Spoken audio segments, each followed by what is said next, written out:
kemudian setelah Rasulullah meninggal, sahabat nulis Quran. Nulis Quran sahabat. Untuk apa? Untuk tabi'in yang tidak ketemu Rasulullah. Tiba-tiba generasi sahabat meninggal, tabi'in mengajar bawahnya. Qurannya sahabat terlalu pinter, cuman lungkik-lungkik kayak cacing gitu aja.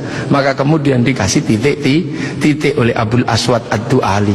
Disebar lagi, generasi pertamanya hilang, titik-titik nggak cukup, maka dikasih fathah, kasroh, dhamma atau syakal. Yang ngasih syakal Syekh Khalil bin Ahmad Al-Farahidi. Disebar lagi, yang baca Quran karena Islam rahmatan lil alamin, bukan lagi orang Arab semata. Orang Andalusia baca Quran wadduha, keliru menjadi wadduhe. Ini. Nah, orang Turki mustaqim, mustaqin. Masuk ke Indonesia dibaca oleh orang Padang lakanud, keluarnya lakanui. Karena orang Padang kalau bilang Muhammad, Muhammad. Orang Sunda ketika baca alladzina, sebagian besar keluarnya alladzina. Begitu masuk ke Jawa, ketemu dengan huruf hono coroko. Alhamdu, karena punyanya ko, gak punya huruf ha, maka alhamdu menjadi alkamdu, al-fatihah menjadi al-fatihah. Ini itu.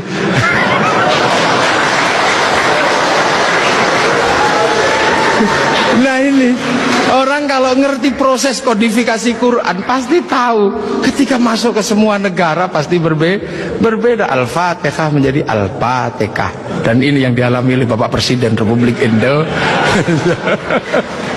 Iya, makanya Al-Fatihah. Itu.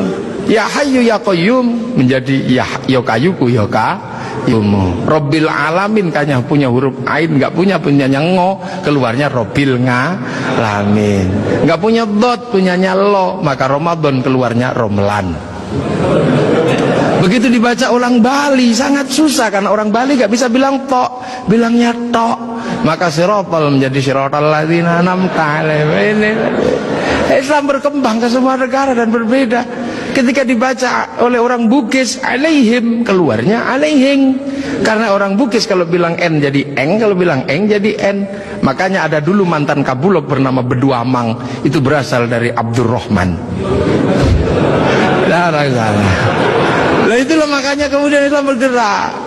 Nah lantas apa? Lantas terciptalah sebuah ilmu untuk bagaimana orang di seluruh dunia Islam mampu membaca Al-Quran. Dibikinkanlah sebuah ilmu yang dikasih judul At-Tajwid fi Qiraatil Quran, yang nulis Abu Ubay Qasim bin Salam. Orang akan tahu. Nah ini generasinya para ulama. Dan yang paling besar, yang mungkin Bapak Presiden sudah pernah saya sampaikan, tapi ingin saya sampaikan lagi biar kita tidak lupa. Ada perubahan besar ketika masuk ke tanah Nusantara, di mana waktu itu tanah Nusantara sangat susah dimasuki Islam. Kenapa? Ini bangsa sudah sangat beradab. Bangsa ini bukan bangsa kecil.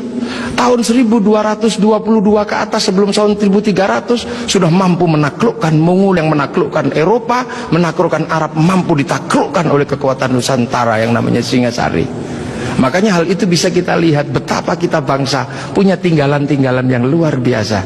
Orang Arab punya alat musik yang namanya terbang, terbuat dari kayu dan kulit.